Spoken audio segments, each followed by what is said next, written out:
Okie dokie. What I'm doing here. First of all, I have to see if I got a blinking red light. Do I have a blinking red light? Yes, I do. Oh, good. That's a good sign.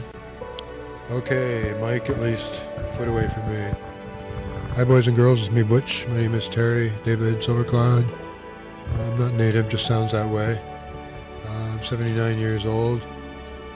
Today's the 23rd of May, 2024. Late in the day, it's about 5 p.m. or something, 5:30. I'm testing out the Tonor ultra cheap wireless microphone, trying to see if I can find a happy balance with its settings and its limitations. So I have the volume set at 7. I'm trying to keep the microphone at least 6 or 8 inches away from my mouth. I have the treble turned up to 2. The bass is flat, no special effects. So I'm trying not to overmodulate the mic. And it's also a test of what the range is. So can you see me now? I'm about 30 feet away from the camera. Gotta remember to keep the mic at least 8 to 12 inches from me. There's a slight breeze, but I think the camera is pretty good at eliminating the wind noise. So this is just basically an audio test more than anything else of the cheap Tonor wireless microphone in English Bay. I had plans of doing something else, but the sun is disappearing and we're expecting some showers, so I'm not going to get to do what I wanted to do with the sun shining. And that's it from Butch.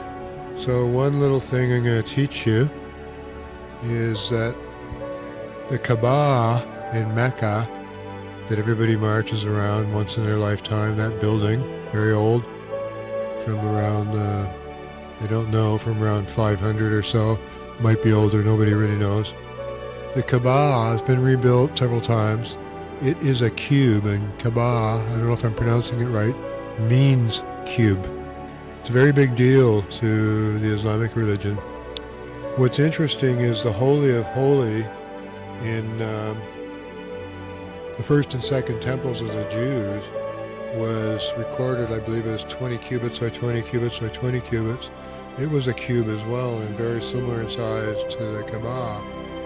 So, is there anything special about, in those ancient times, building a large building with a flat roof, which wasn't easy? The Kaaba has 3 inner wooden pillars to support the roof. I've seen the pictures of the interior. So they support that big flat roof, which is, the building's nearly 50 foot square, I think. It's big anyway.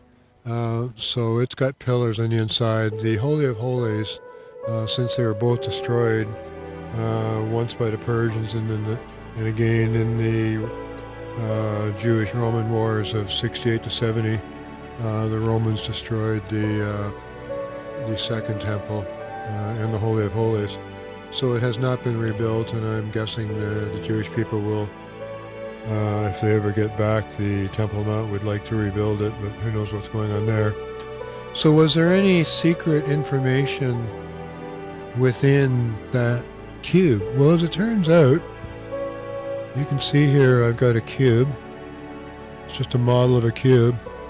And if I open up the cube, inside is a perfect tetrahedron. Not only is there a perfect tetrahedron, I didn't make it in the model, but you could do 2 tetrahedra, which the Jewish people call the Merkaba star.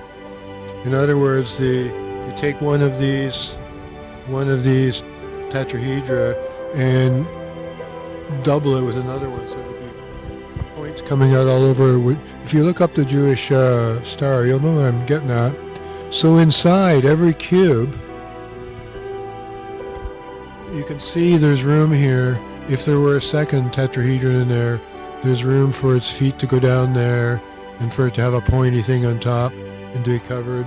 So inside every cube is a Merkaba star or double tetrahedra. That's a little thing you might find or not. I'm into particle physics, and I think that shapes determine whether a thing is a solid, liquid, or a gas.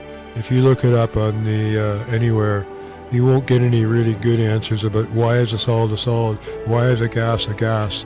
You'll see things like the bond is stronger with solids than it is with gases, but solids can become gases, and some solids are singular atoms, not structures.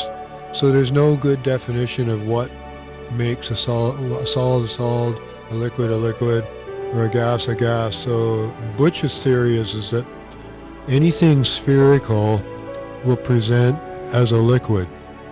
If it has a lot of very big holes in it, it's still a liquid, but it can behave a lot like a gas because things can pass through it easily. If it's a sphere and it's spinning fast enough with physical spin, not to be confused with quantum spin, a hole could open up and it could turn into a donut shape. Then it is a gas. So donut shapes are gases. Gases are donut shaped. If they get squished down flat, they may start behaving a little bit like a liquid. And if a sphere, like this one, gets squished down flat, it may start behaving like a solid. So you get these in-between states of depending on whether the sphere, donut, or cube, or multi-sided object is squished or not. I forgot what I was talking about because I'm trying to pick something up here. So you can see here's a cube again, and even with a cube, if you peel off the corners, you'll have a rather odd shape inside, which I think is one of the fundamental shapes of reality. I'm just showing you all this to turn your mind on to physics. Physics is the study of energy, matter, and motion. Anything to do with energy, matter, and motion is the study of physics. So Butch is into particle physics and motion, like the way things move. I'm into motion physics. So I've gone on, and what this really is a test of this microphone more than anything else. Maybe you picked up a bit of physics while you're here. So I'm going to shut up, and I'll find out whether the microphone is working better for me and whether you like it or not. It's a cheap Tonor. So I'm behind the camera here. I'm going to press the stop recording button. Bye.